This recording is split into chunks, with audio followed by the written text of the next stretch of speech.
Here does not apply to this particular equation. To say that the North American Union is wrong, well, maybe we should talk to the 30 corporations who are setting this whole thing up and tell them they're producing a pie in the sky somewhere. I don't know what it is about this particular government, but they will not tell you what is going on about the SVP and the North American Union. And the only reason that I can think they're doing this is because they are ashamed and they're frightened that if the people of Canada ever find out what they're doing, they will be run out of the country on a short rail.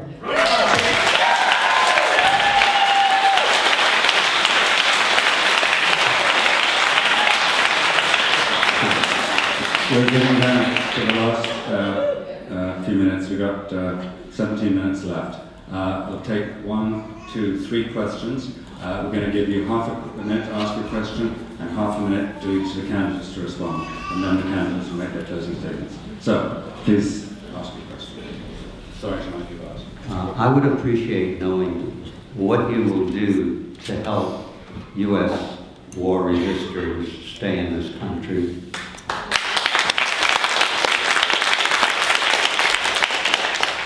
Gary. First of all, U.S. war resistors that claim refugee status in this country have gone through a process, through the refugee appeal process, and every single time they've been deported back to the United States. First of all, the people that serve in the U.S. military, there's no inscription now. They volunteer. They volunteer, and they can go through the process in their country. There is a due process for people that claim refugee status, and our country welcomes bona fide refugees, and people can make a claim. But there is a process, and in every case, they've been sent back to the United States because they have not been declared as a refugee. Okay, Jeremy? Well, my answer to this is very simple. CIA and the FBI and Blackwater and all the American military are totally welcome to come into our country under this government at any time they want to do whatever they want. But deserters from that system, we don't want that. What is going on, people? They don't want to fight. They want to come up here, and they want to be good, solid citizens in our country. We don't want them.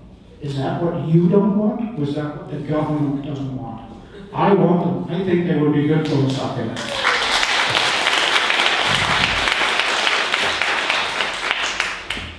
I think we should be able to accept war resistors who are fleeing from the effects of an illegal war.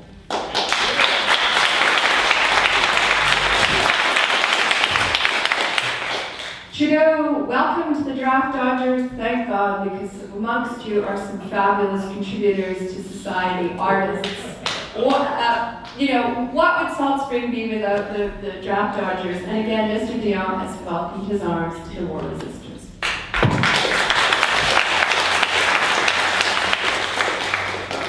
A quick question. Tar sands, should we use clean natural gas to get dirty oil out of the sand, or should we use nuclear power? And if we want to use nuclear power, would it be safe to have a nuclear power station in Saanich, say, and generate energy there without and not having to have the high power transmission coming from the mainland? This in a minute. First of all, it's up to the provinces to decide on an energy mix. Something that each province decides on their own what is their energy mix. We're blessed with a lot of hydro. Other parts of Canada are not. Ontario is 50% nuclear power today. Alberta is looking at nuclear power for energy, for the oil sands, and that will be a decision. But when they do make that decision, there will be a process that we'll go through to ensure that it's done in a safe manner. But so we don't take a position where it should be, but nuclear power, from pure environmental perspective, is emission-free. There's no greenhouse gases, and there is no pollution. Thanks, I'd love to have a longer discussion with respect to the waste, because those are issues that should be discussed. Would you? Okay, I've only got 30 seconds. Would you trust somebody that can't be trusted on Chalk River on the nuclear file on this issue? I'm sorry. Secondly, BC is nuclear free. Third, federal involvement on the at the tar sands is nil. Right now, there is no federal involvement. We have got to get at the table. If you want somebody to represent federal interests at the whole tar sands question, then you're going to have to vote for me, because otherwise you have no say.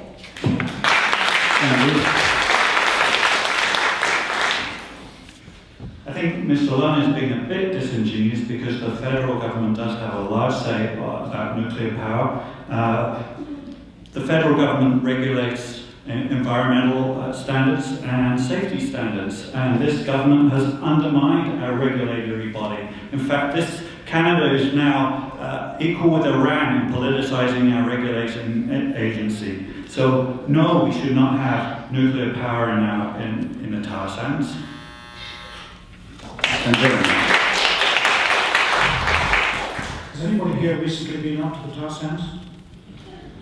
I haven't been there for about 15 years. And the last time I went there, it was an awful mess. Man, it was a mess. I don't think that thing should even be there in the first place. Yes, there's oil there, but why are we trying to dig it out? The pollution's out there down, and the oil that's coming out. California, our biggest consumer, has already said we don't want the oil that comes out of those tar sands. So what's going on? No to nuclear power. Do you have a question? That's the last question. I'd like to know why there is such a lack of focus and abandonment for the mentally ill who are so compromised in our criminal justice system. Andrew, would you take that, please?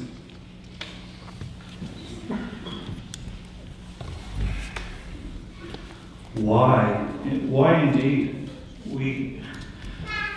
We have a situation in Canada where people are falling through the cracks, where we're not dealing with critical issues like poverty, like homelessness. And as a community, we need to start pulling together and start showing our compassion again, and start electing MPs who can actually care for our communities.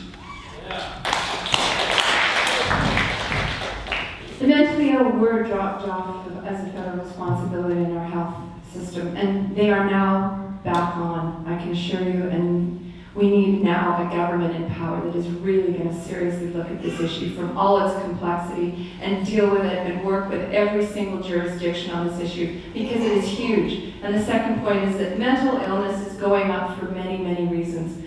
And one of them is that we've got declining environment, declining social net, and an economy that isn't able to provide meaningful work. And again, the green shift is all about changing the way we do things.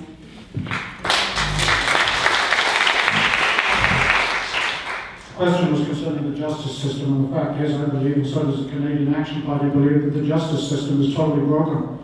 If you have the money, you can get the justice. If you don't, where are you? If you have a problem with anybody and they've got more money than you, they will just take you to that point where you can no longer afford to fight them. So the mentally ill, unfortunately, fall in the cracks, and that is not fair. Everybody falls in the cracks, and that's not fair. Canadian Action Party says people, people, people.